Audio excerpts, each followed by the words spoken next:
Nowinski, co-director of the Center for the Study of Traumatic Encephalopathy at Boston University School of Medicine, executive director of the Sports Legacy Institute, and a former Harvard football player and WWE pro wrestler who got hit in the head too much and had to retire 9 years ago. So how can organizations like the Men's Health Network partner with you, team up with you to raise awareness about TBI and CTE? Well, the Men's Health Network did a great thing today by partnering with us on the Congressional briefing to raise awareness in Congress with Congressional staff on what we're learning about the long-term effects of brain injury in athletes and our warfighters, which is a disease called Chronic Traumatic Encephalopathy. I think this is primarily so far a men's issue. The CT's never been diagnosed in a female athlete, and so I think it'll be important to work together to raise awareness both that treatment is needed and investment is needed, but also that we can prevent this in kids and that we need to change how we play sports. Could you talk a little about how members of the Congress, the sports industry, and the military can come together and work as a community to raise awareness? Yes, and coming together as a community is really key, and it's happening in a lot of ways.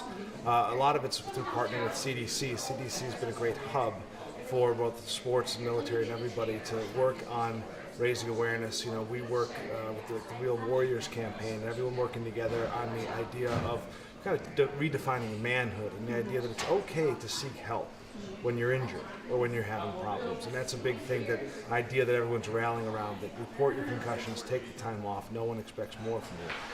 But I do think, kind of uniting in this, redefining, what's important about sports and the military is going to be great. It's not easy to reach the general public with these issues. So do you think that the upcoming season of the NFL can be a good launch pad to inform and educate people? I would say the NFL has been, a primary way that people have been educated the last 2 years, because the way they've talked about concussions has completely changed. It went from suck it up and get back in there to that's a serious brain injury. And every time an announcer says, oh, he's got a brain injury and the new policy is don't go back, millions watching at home learn that that's the reality. They're also even running, public service campaigns and commercials during the game. So, it's amazing but you actually do learn a lot about concussion care through watching NFL games. Can we also utilize Veterans Day that's in November to raise awareness? I think that's a great idea to utilize Veterans Day in November because, partially because of the work of Dr. McKee, we've now established firmly that CT is in the veteran population and that this is a group that we owe and we're responsible to take care of. And so that would be a great idea to raise awareness of CT on Veterans Day. How can we bring together the sports community and make it a safer place for players? What are your thoughts on that? Well, bringing together the sports community is a challenge. In general, the sports community was slow to respond to this issue, but now a lot of groups are being more active, but we have to recognize that incentives aren't always there. The primary job of youth sports organizations is to increase enrollment. The primary job of the National Football League is it's an entertainment company. And so we have to remember that we are dealing with children and that we have to just demand better.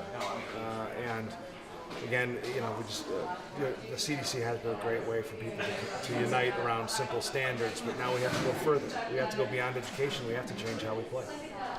What's the role of the parents in educating their kids and taking better care of them regarding these issues?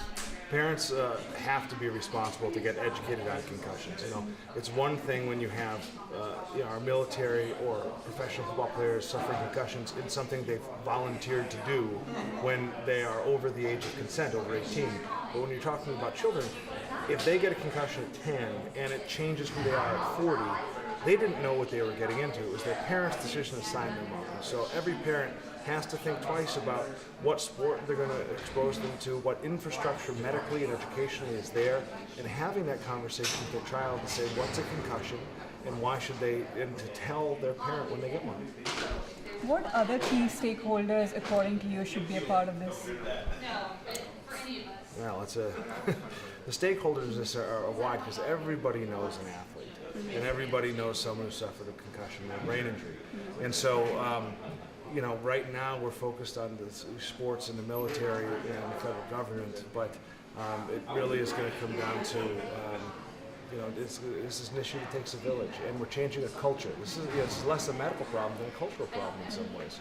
So it's really be coming together to change how we think about concussions. So what are the next steps? Where do we go from here?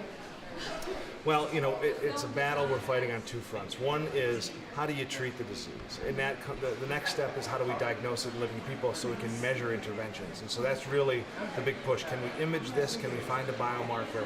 So that's going to be the next 5 years, and hopefully we find it, and then we're working on treatment. On the other side, when it's about active duty people, whether they're athletes or whether they're military, it's about how do we do a better job preventing, identifying, and then managing injuries when they happen. Because we can do a lot better in making sure that the actual injury itself doesn't cause too much damage.